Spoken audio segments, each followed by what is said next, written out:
la historia, cuyo testimonio mostramos hoy, en la España en que vivimos bajo la memoria histórica, no es tan remota que pueda disipar el fulgor de la certeza, autenticidad y exactitud de los hechos acaecidos, con esta siniestra y subjetiva imposición del engaño y falsedad, que trata de silenciar para su olvido la inquietud que representa para un pueblo la ausencia de la verdad. Los coches del servicio postal construidos íntegramente en España ruedan sobre la red ferroviaria de nuestra patria, llevando a todas partes los mensajes escritos en las cartas. En este año 1944 se recibieron del extranjero 8.554.880 misivas y fueron expedidas a la mayoría de los países del mundo 5.700.784. El reparto a domicilio se efectúa con la máxima prontitud. El cartero, ese simpático empleado que aguardamos tantas veces con ansia. La señorita espera su llegada, como se demuestra con la rapidez con que abre la puerta. Es feliz y posee un bello jardín para entregarse poéticamente a la lectura de las palabritas amables del novio.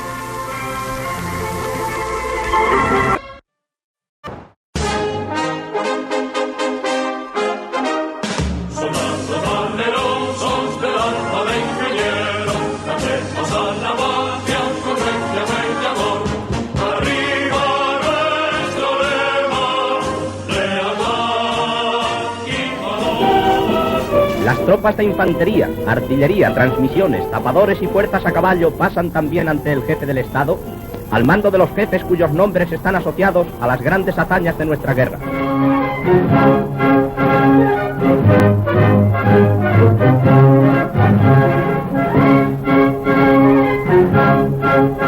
Con las notas vibrantes de sus himnos en los labios y en estrecha hermandad con el ejército, desfilan las milicias de falange. Lo que fue un día instrumento de nuestra victoria es hoy garantía de la paz, bajo la inspiración del mando de nuestro glorioso caudillo.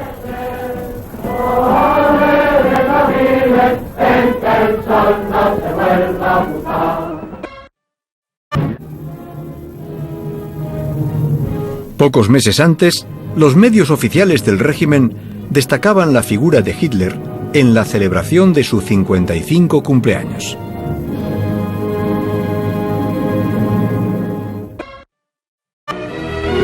En presencia del caudillo de España y generalísimo de los ejércitos, se ofrenda en Sevilla un merecido homenaje al teniente general don Gonzalo Queipo de Llano.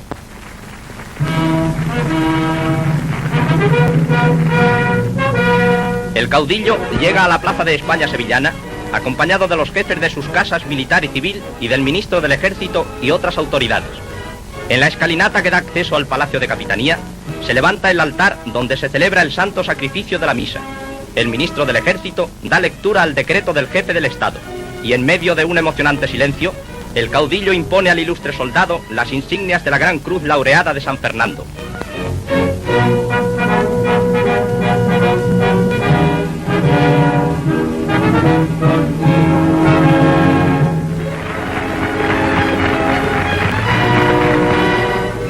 El generalísimo y las restantes autoridades y jerarquías se trasladan a la tribuna de honor de la Avenida del Cid. Desde ella, presencia el marcial desfile de las tropas, mientras la multitud renueva sus muestras de adhesión y entusiasmo al jefe del Estado y al laureado general.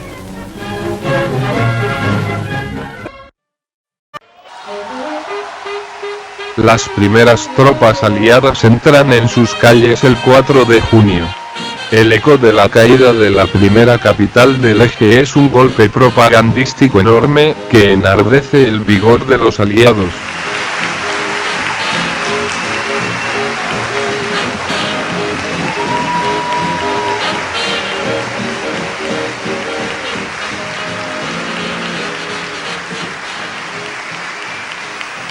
El día 5 de junio de 1944, su santidad el Papa se dirige a 500.000 de personas en la plaza de San Pedro. Ieri ancora trepidante per la vita dei suoi figli e delle sue figlie, per la forza di incomparabili tesori di religione e di cultura, condannando dinanzi agli occhi lo spettro terrificante della guerra e di inimmaginabili distruzioni.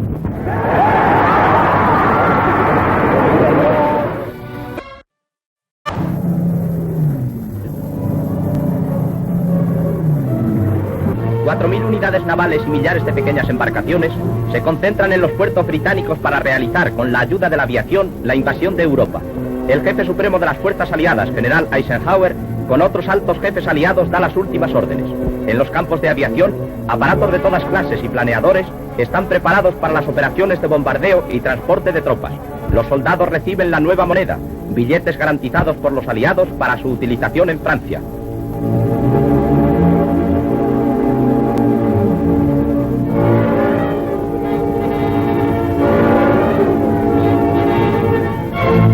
En la mañana del 6 de junio, esta importante masa de fuerzas se pone en movimiento. 11.000 aparatos toman parte en la operación.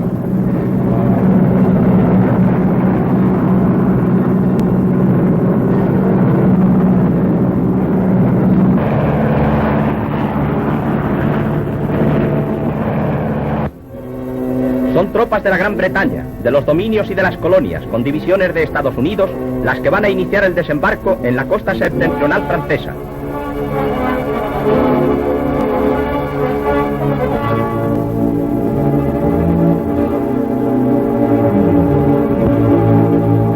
Ha llegado el día D y la hora H.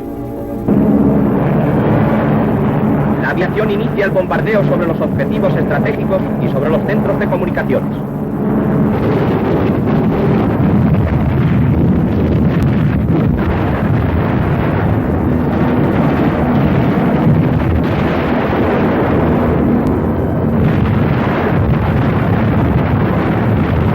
En las fortificaciones alemanas de la costa atlántica se da la señal de alarma poco antes de amanecer el día 6 de junio.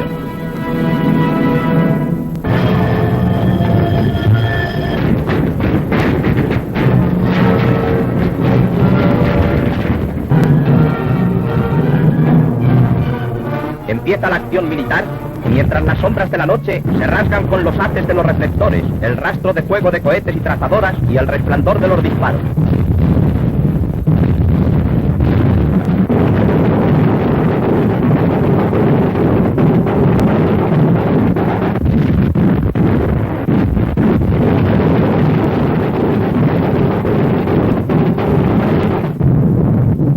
Mientras las poderosas unidades de la flota aliada se acercan a la costa occidental de Europa, cañones alemanes de todos los calibres inician su enérgica reacción.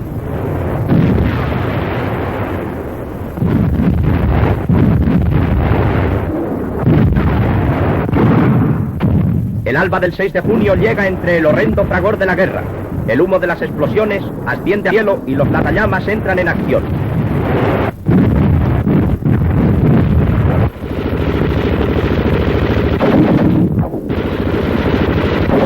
Tabletean las ametralladoras en las escarpaduras de la costa contra los primeros asaltantes de la fortaleza europea.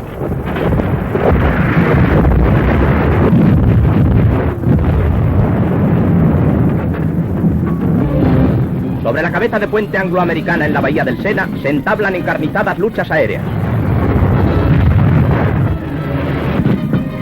Rubrican el espacio las estelas de humo de los aviones y los proyectiles antiaéreos.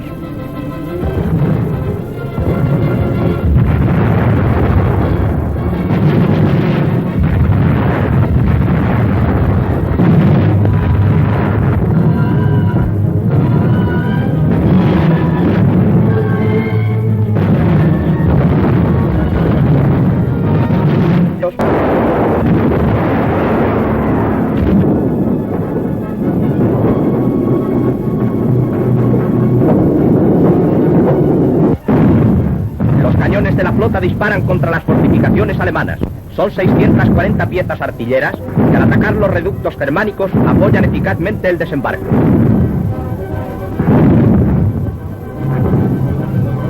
El general Montgomery, jefe de las fuerzas de barcaza. Desde las barcazas, los soldados se lanzan al agua en tanto que el adversario opone una enérgica resistencia.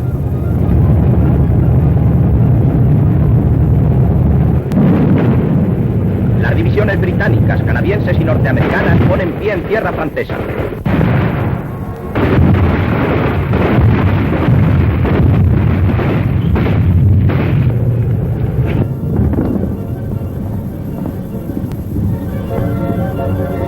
ocupados los primeros pueblos franceses.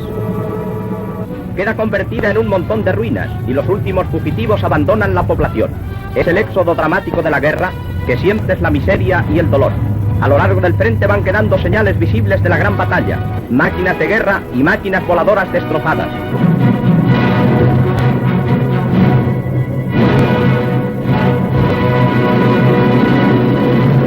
Participan también los tanques pesados alemanes que acuden a los lugares de máximo peligro.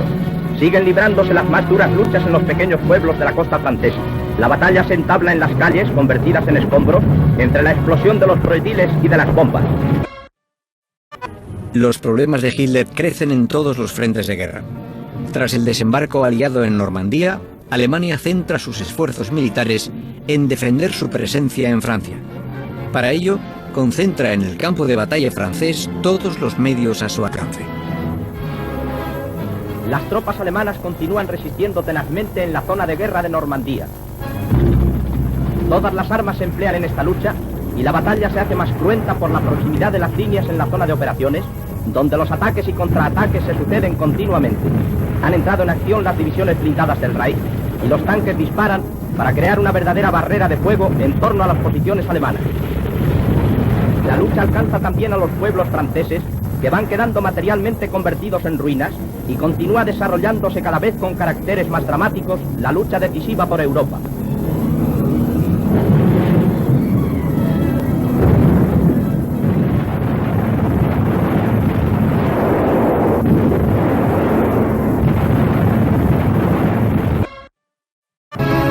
Al llegar el verano, la situación de Hitler era muy delicada. En su entorno se alzaban voces críticas, hasta el extremo que el 20 de julio sufrió un atentado contra su persona preparado por altos mandos del ejército. Este es el lugar del cuartel general del alto mando alemán, donde el 20 de julio de 1944 se cometió un atentado contra el Führer del Reich, Adolfo Hitler, que salvó milagrosamente la vida. De la potencia del artefacto explosivo colocado al pie de la mesa del alto mando, dan exacta idea la extensión de los destrozos que pueden apreciarse fielmente en este reportaje cinematográfico, obtenido minutos después de haberse cometido el atentado. El Führer, que solo sufrió leves quemaduras, algunas de ellas al parecer en el brazo derecho, recibe horas después al duce Benito Mussolini. Hitler y Mussolini se saludan con la máxima cordialidad y celebran una importante entrevista.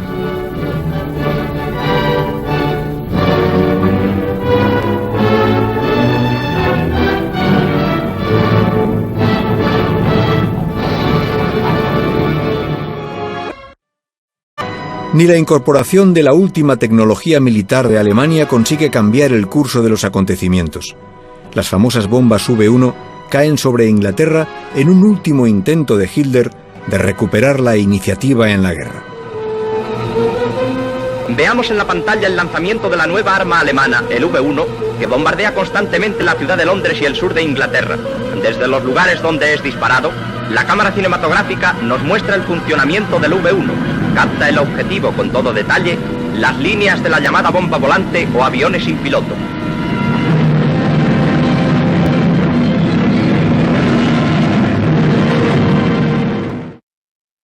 Inglaterra se apresura a defenderse de esta arma mortífera.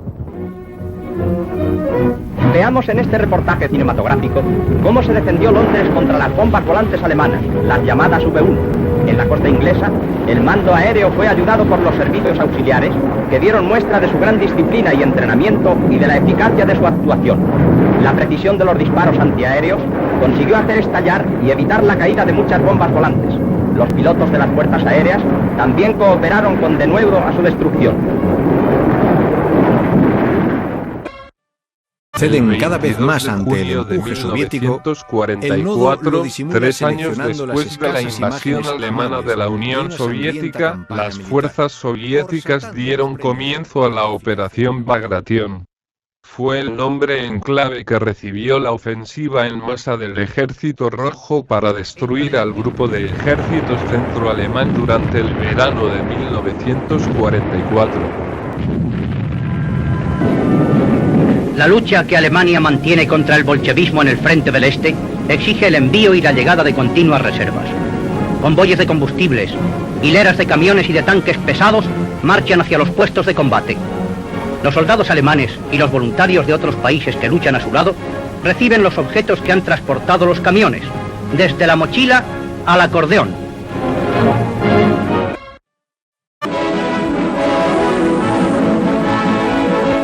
La peseta, la clásica lea, quien la había convertido en papel, vuelve otra vez a su primitiva forma de disco metálico. Aquí podemos seguir rápidamente las operaciones de la acuñación que se realizan en la Casa de la Moneda. Los discos entran por un tobogán y son despedidos hasta las puertas, donde ya caen convertidos en monedas. Hay quien tuviera uno de estos simpáticos aparatitos en casa. La ocupación de París había sido un gran golpe de efecto para la Alemania nazi. La imagen de Hitler ante la Torre Eiffel dio la vuelta al mundo. Pero a Hitler le llega la hora de la derrota. Tras el desembarco en Normandía, los aliados llegan rápidamente a las puertas de París. Los patriotas franceses se enfrentan abiertamente al enemigo. Las fuerzas francesas del interior ostentan en el brazo un distintivo de honor. Es el momento de la revuelta. El cuartel general aliado radiofunde la señal. Se acerca la resurrección de Francia. A las armas, ciudadanos. Los 50.000 inconquistables responden al llamamiento. Los bulevares de París se convierten en campos de batalla. El pueblo se hiergue para sacudir el yugo.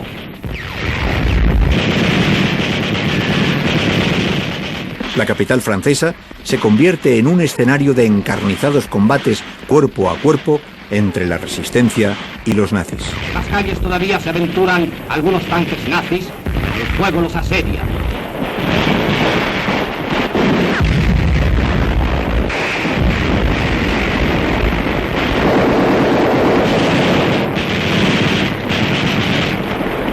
Otra vez barricadas en las calles de París. El grito de guerra es «mueran los nazis». El pueblo frenético saca municiones acumuladas secretamente. Expertos tiradores convierten las calles en trampas mortíferas. Este alemán encuentra una muerte instantánea.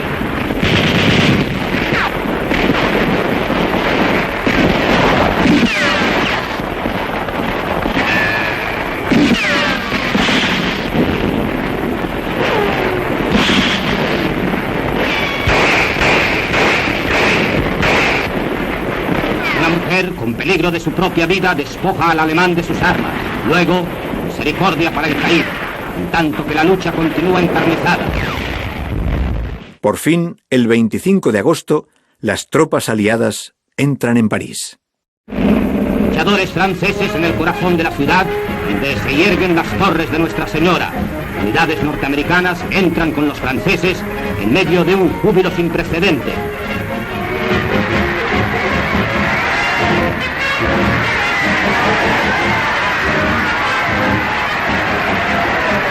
Uno de los más dramáticos episodios de la historia.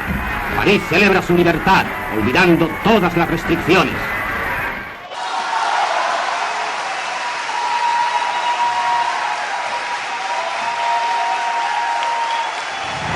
Pero el aclamado héroe de la jornada es el general Charles de Gaulle, líder de la Francia libre. Los franceses saludan al general de Gaulle, que dirige al Arco de Triunfo para encender allí la llama que alumbra la tumba del soldado desconocido. Este acto reviste una emoción extraordinaria y a él se suma la ciudad entera, mientras la cámara cinematográfica capta todos y cada uno de los aspectos de este histórico episodio.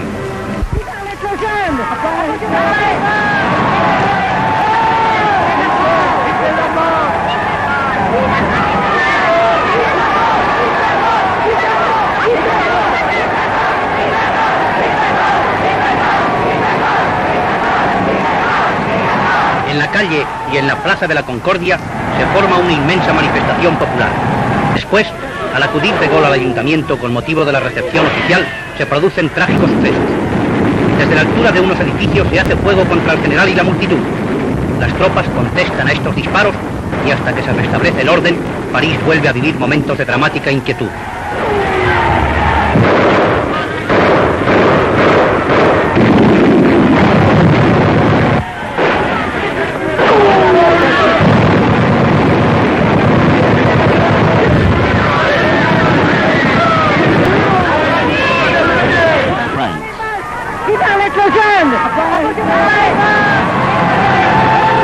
Al Por fin, acallado el fuego y detenidos los que disparaban, la población de París expresa de nuevo su júbilo.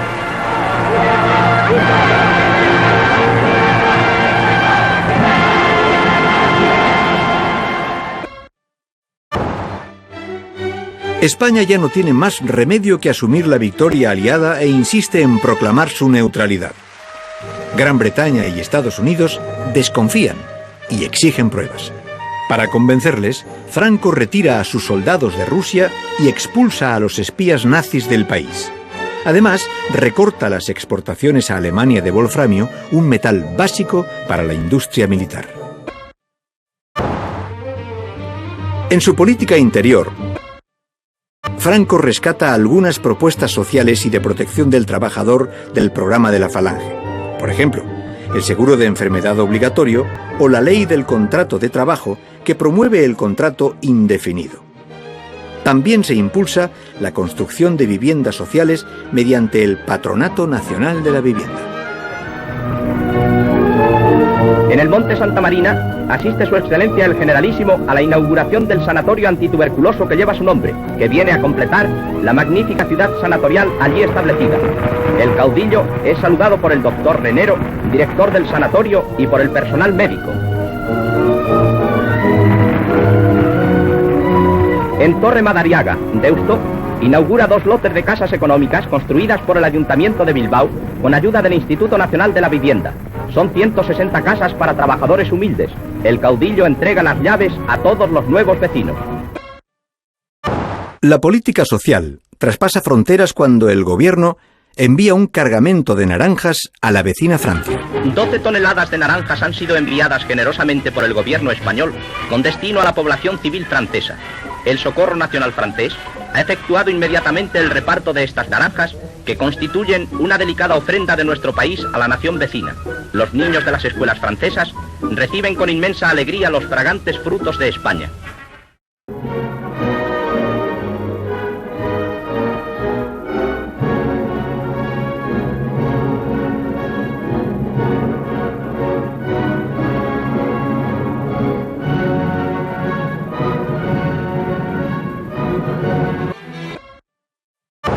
En este delicado equilibrio de cambio de imagen del régimen de Franco frente a la presión de las potencias aliadas, fallece el ministro de Asuntos Exteriores, Francisco Gómez Jordana, un hombre fiel a Franco y hábil negociador que ha sabido mantenerse entre dos aguas. Le sustituye José Félix de Lequerica, quien, pese a su ideología falangista, busca el entendimiento con Gran Bretaña y Estados Unidos. Nota luctuosa en la actualidad española ha sido el fallecimiento del excelentísimo señor don Francisco Gómez Jordana, conde de Jordana, teniente general del Ejército y ministro de Asuntos Exteriores. Unión Nacional Española, promovida por el Partido Comunista de España a la vista de los desenlaces bélicos mundiales, convocaron a unos 12.000 milicianos rojos, invadieron el Valle de Arán con el fin de proclamar la República de nuevo en el suelo español y forzar a los aliados a intervenir en España. La operación resultó un fracaso total, ya que en menos de una semana las tropas de los generales Yague y Moscardó rechazaron a los maquis, haciéndolos retroceder como siempre nuevamente a Francia. Los medios oficiales recogen ejemplos de la recuperación de la industria española, incidiendo en una producción que nada tiene que envidiar al producto exterior, y dando muestras del bienestar laboral existente en los talleres y fábricas. Así vemos el proceso de fabricación de medias y bicicletas en España.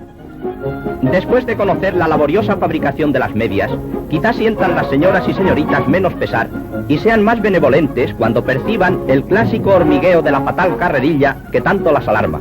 He aquí uno de los establecimientos industriales españoles destinados a esta fabricación, donde podemos contemplar todo su proceso: las devanaderas del embobinado.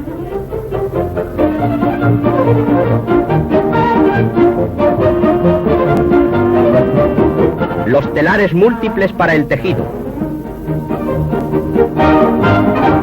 Las ramallosas o máquinas para el cierre de las medias que se tejen abiertas y las máquinas griegas para la costura y el tinte donde toman el color por igual.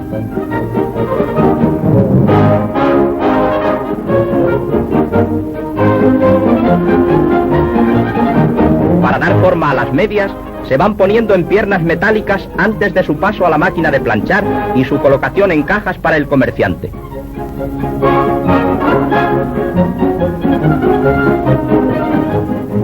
La fabricación totalmente española de las bicicletas en Eibar ha alcanzado un alto nivel industrial. Ofrecemos en este reportaje algunos de los aspectos de esta fabricación tomados en un importante establecimiento eibarrés. 600 obreros de ambos sexos trabajan en esta fábrica y de ella salen diariamente 200 bicicletas.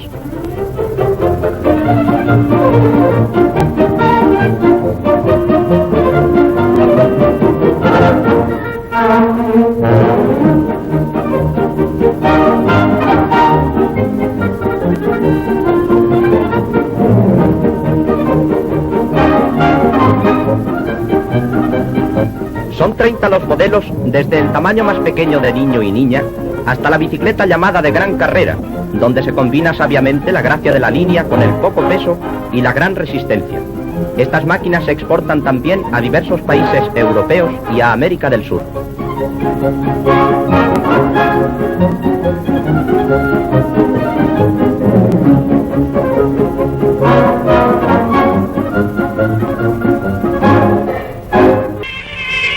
En Sant Sadurní d'Anoia, la villa famosa por sus viñas en la fértil comarca del Penedès, se efectúa la recolección de la uva, que este año se presenta muy abundante. Las vendimiadoras recogen los preciados racimos y realizan una esmerada selección de las especialidades que se emplean en la elaboración del champán.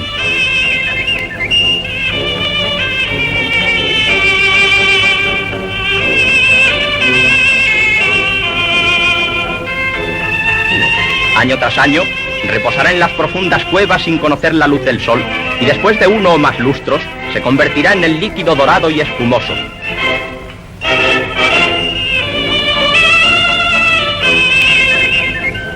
En las prensas, lagares y bodegas todo está preparado para recibir los nuevos mostos. Allí se les cuida y entremezcla, amalgamándolos con arreglo a sus cualidades. Una vez clasificados, los barriles pasan a las galerías subterráneas. Sant Sadurní d'Anoia es la cuna de este vino español de las fiestas y de los brindis, y su industria, en el medio siglo que lleva de existencia, ha dado trabajo a miles de obreros.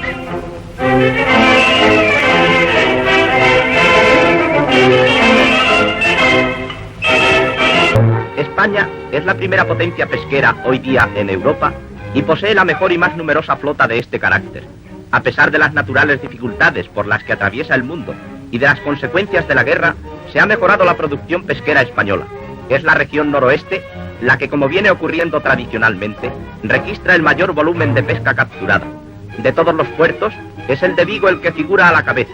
Los 3 mares que bañan nuestras costas ofrecen esta riqueza natural con la que producen magníficos beneficios a nuestra patria los abnegados y esforzados trabajadores del mar. La tradicional costumbre de la mona de Pascua pone en actividad la industria catalana de pastelería. Verdaderos técnicos en la repostería elaboran las golosinas con que los niños son obsequiados por sus padrinos en la Pascua de Resurrección. Son unos consumados artistas del dulce y del almíbar, del bizcocho, del chocolate y del chantilly. He aquí el verdadero paraíso de los golosos. Para los pequeños será todo esto una agradable sorpresa, sí, pero acaso también el preludio de la temida indigestión. El artesano premiado recientemente en el Concurso Nacional de Artesanía celebrado en Salamanca ofrece aquí una muestra de cómo se trabajan las labores de filigrana que desde hace siglos tan justa fama dan a dicha provincia.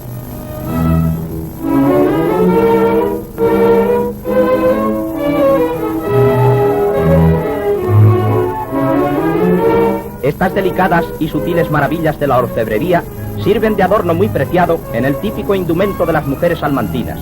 Así lucen admirablemente las joyas charras. Hay quien dice que fue nuestra madre Eva, al darse aire con una hoja, la precursora de la invención del abanico. Pero lo cierto es que el abanico, tal y como hoy se conoce, constituye una obra notabilísima de la artesanía levantina. Desde la salida de los troncos de madera en el almacén donde son cortados y preparados con la sierra, asistimos aquí rápidamente al proceso de la construcción. En estos abanicos valencianos resplandece la finura artística de las pinturas y dibujos que los adornan.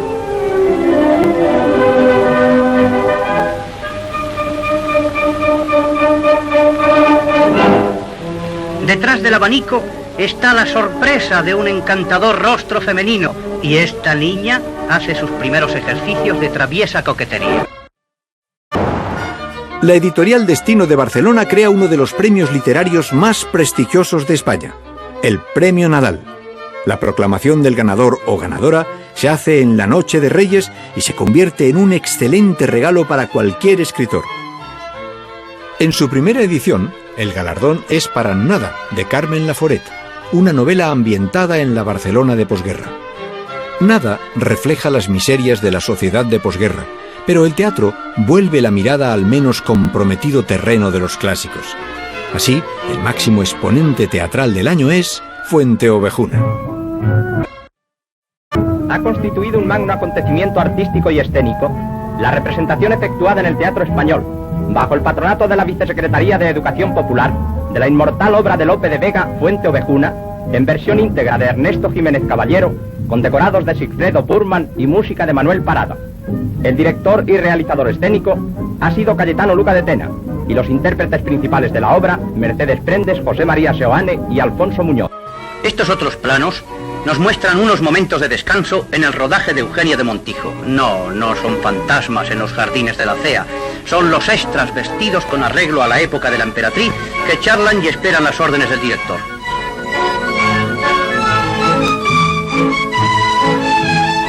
Los focos se encienden y empieza el rodaje. Presenciamos una de las escenas de Eugenia de Montijo.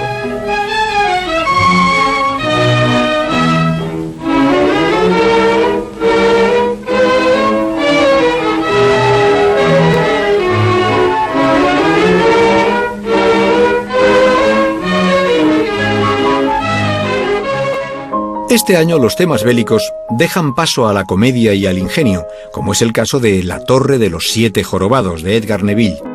Uno de los acontecimientos cinematográficos del año es el estreno de la película El Clavo, de Rafael Gil, protagonizada por Amparo Ribelles y Rafael Durán. Pero el récord de recaudación en taquilla se lo lleva una comedia plagada de grandes actores. Ella, él y sus millones. ¿Es cierto que el rey Don Favila murió a manos de un oso? ¿Oso? Este punto, que la historia no ha aclarado aún, sin mí no lo hubiera aclarado nunca. ¿Es cierto que el rey Don Favila murió a manos de un oso? ¿Es cierto? Yo, señor duque, no estoy muy fuerte en historia, pero siempre he oído decir... No, hijita, no. Esta pregunta no te la hago a ti. Tú escribe. ¿Es cierto, señores académicos? En vuestra cara veo reflejada la ansiedad esperando mi respuesta. Y yo os digo, adelante. Papá, soy muy desgraciada. Carlos es un mal marido. Yo no quiero verle más. Hija mía, por favor, déjame trabajar en mi discurso. ¿Quieres? Luego me lo contarás todo y yo lo arreglaré. Pero papá, es que no puedo soportarle más. Sí, hija mía, siéntate aquí un ratito. Siéntate. Y a llorar, que es tu obligación. Pero, papá. Es cuestión de un momento. ¿Dónde estábamos? Adelante. ¿Cómo? Y yo os digo, adelante. No, si ese adelante era por mi hija. ¿Lo tacho? No es necesario. Y yo digo, ¡adelante! El Nodo se integra en curiosos programas de cine donde películas extranjeras como El Tesoro de Tarzán, La Diligencia o el último éxito del popular Charles Boyer conviven con Popeye y el Pato Donald. La tecnología y el mundo de la moda se unen para mostrarnos lo último en peinados. Lo que tiene en la cabeza esta señora no es un proyectil que se le ha venido encima, no, es un aparato de ondulación. Nos encontramos en el departamento artístico de una casa de Barcelona especializada en peluquería y que presenta para los espectadores de Nodo las últimas creaciones en los peinados de fantasía. Los rulos tienen una gran importancia en esta moda, donde van desfilando en cabezas de mujer, peinados de tarde y peinados de noche. La fiesta de los toros después del fútbol es el espectáculo favorito de los españoles, y las ferias locales constituyen un verdadero acontecimiento. 1944 está marcado por la dinastía Bienvenida. Pepe, Antonio y Ángel Luis colman de entusiasmo a la afición y llenan los ruedos con su maestría. la alternativa de Luis Miguel Dominguín en La Coruña y la corrida de beneficencia, donde compartieron gloria Belmonte y Manolete, constituyen los dos grandes acontecimientos del año. Un gran acontecimiento para la afición taurina fue la corrida organizada por la Asociación de la Prensa, celebrada en la Plaza de Toros de Madrid, ante una expectación pública que no se vio defraudada. En el tercer toro de la tarde, y después de la suerte de varas, Belmonte torea por faroles en un quite vistosamente adornado.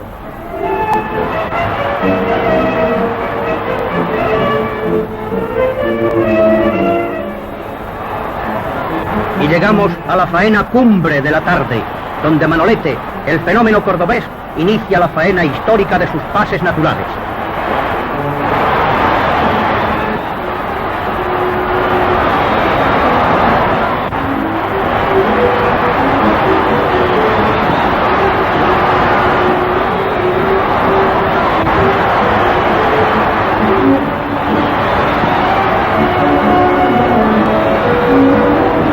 Siguen los pases en redondo, en los que el diestro mira al tendido mientras el toro se embebe hipnotizado en la muleta.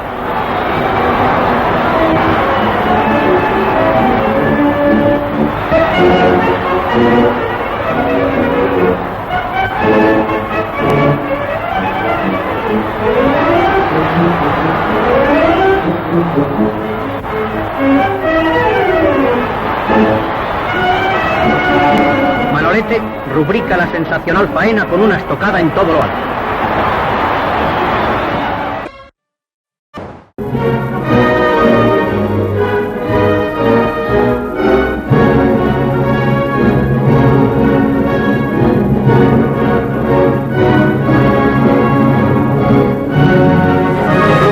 El célebre Coto del Águila constituye actualmente el mejor centro de caza mayor de Europa. Su tradicional montería, recientemente celebrada, a la que asistieron las más destacadas figuras de la cinegética nacional y representaciones de la extranjera, ha constituido otro éxito como siempre inigualado.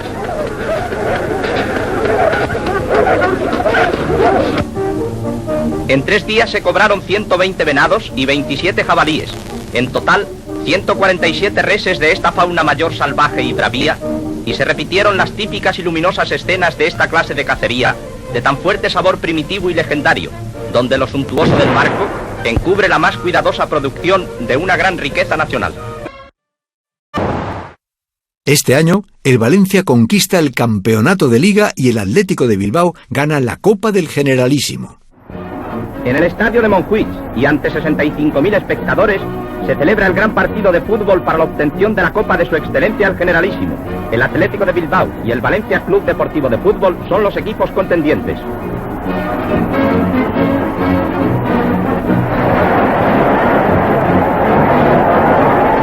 El público sigue con interés las jugadas y da un loable ejemplo de deportividad. El Atlético de Bilbao, con su juego peligroso y rápido, es el que sabe decidir en el momento preciso los grandes encuentros. A los 29 minutos de empezar el encuentro, Zarra, de un tiro fulminante, bate la meta valenciana y a los 44 minutos Escudero logra el segundo tanto que ha de ser el último de la tarde.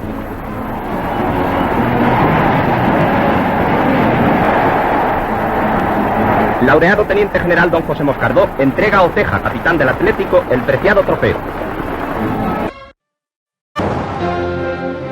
Las tradiciones populares y festejos folclóricos satisfacen el gusto personal de Franco y le resultan útiles para fomentar los valores simbólicos de un nacionalismo secular.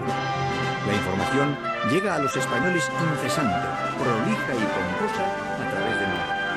Ejemplo de ello son las fiestas de San Juan.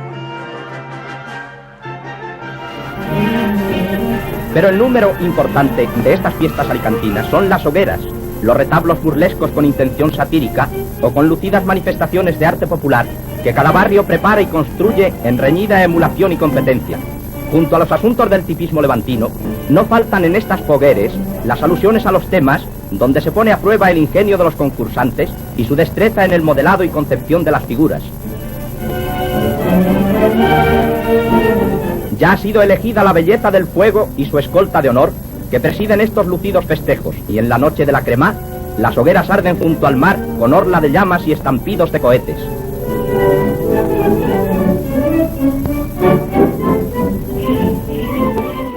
Y en Galicia, música popular.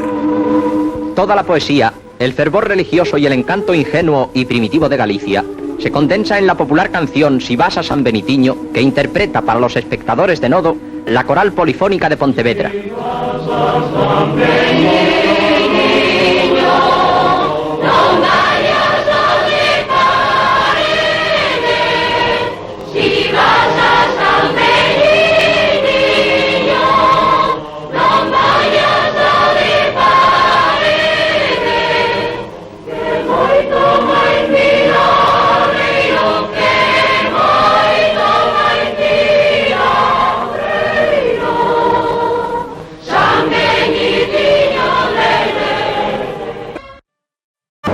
Los niños y niñas de la posguerra también son protagonistas de reportajes en el noticiero oficial del régimen, aunque con un tratamiento sexista que reserva el estudio y el futuro intelectual para los niños.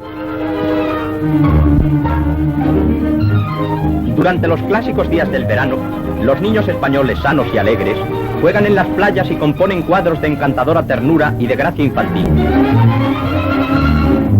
La boga en la barca, el placer de los remos, es otro de los sencillos y agradables encantos estivales que también los de tierra adentro disfrutan, como por ejemplo en las tranquilas aguas del estanque del Retiro,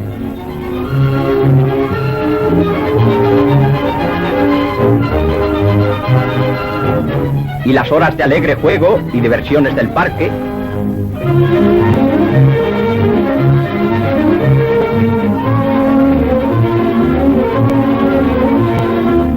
y el paseo en el famoso cochecito que da vueltas en torno a la Plaza de Oriente.